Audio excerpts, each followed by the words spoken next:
कतिपय मानिसहरू कम मेहनत गर्छन् र पनि धेरै सम्पत्ति बनाइरहेका हुन्छन् या सम्पत्तिको उपभोग धेरै नै गरिरहेका हुन्छन्।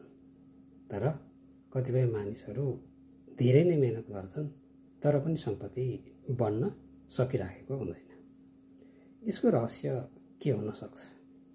यस बारेमा थप जानकारी मैले यो किताबमा प्रस्तुत गरेको छु।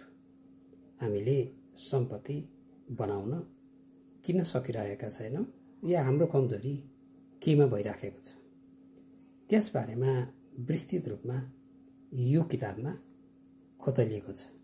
यो किताब जो कोहीले पनि पढ्न सक्छ, सर्वसाधारण, धनी या गरिब, कम आय हुने या बढी आय हुने, किसान या अन्य कुनै पेशा व्यवसायमा काम गर्ने र सबैको लागि यो निकै नै उपयोगी छ जस्तो मलाई लाग्छ। एकपटक तपाईं पनि पढेर हेर्नुहोस्।